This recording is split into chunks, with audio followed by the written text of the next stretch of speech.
Hi, it's GrannyLu, and I want to read you one of my most favorite books. It's called Miss Rumphius, and it was written and illustrated by Barbara Cooney, who lives in Maine. Okay, let's see if we can show you. Okay. So the lupine lady is little and old, but you know, she hasn't always been that way. Once upon a time, she was a little girl named Alice who lived in a city by the sea. And from the front stoop, she could see the wharves and the bristling mass of tall ships. Her grandfather had come here many years ago in a tall ship. There's little Alice with her grandfather. She would sit on his knee and learn of faraway places. And after he would tell stories, Alice would say, "When I grow up, I too want to go to faraway places. And when I grow old, I also will live by the sea." And her grandfather said, "That's all very well, little Alice, but there is one third thing you must do." "What's that?" said Alice. And he said, "You must do something to make the world more beautiful." "All right," said Alice. But she did not know what that would be.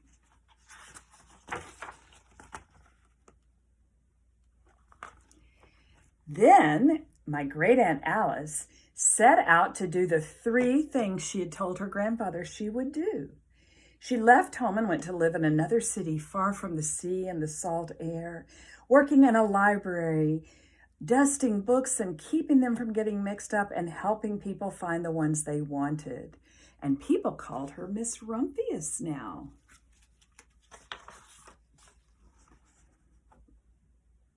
My great Aunt Alice Rumphius climbed tall mountains where the snow never melted. She went through jungles and across deserts. She saw lions playing and kangaroos jumping. And everywhere she made friends she would never forget. What a foolish thing to do. I have to be certain to see faraway places, but now maybe it's time to find my place by the sea.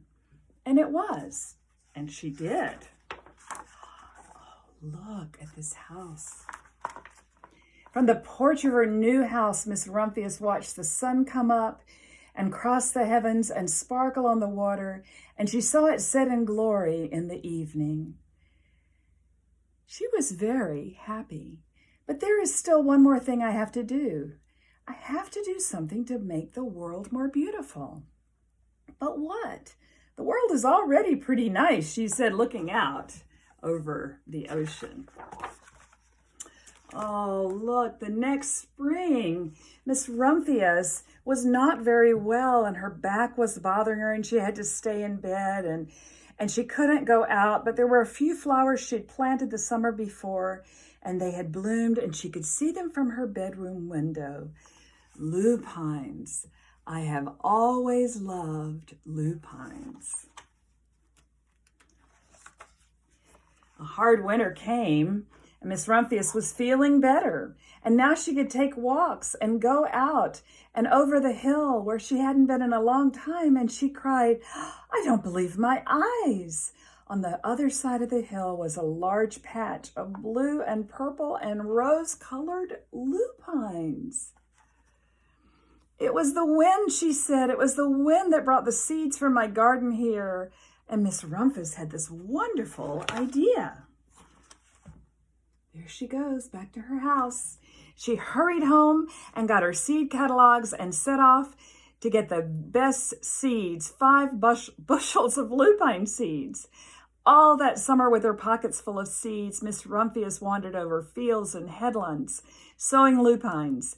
She scattered seeds along the highways and down the country lanes and flung handfuls around the schoolhouse and the back of the church, and her back didn't hurt her any more at all. But now some people called her the old lupine lady. Now the next spring, there were lupins everywhere. Look. Fields and hillsides were covered with blue and purple and rose-colored flowers, and they bloomed along the highways and down the lanes.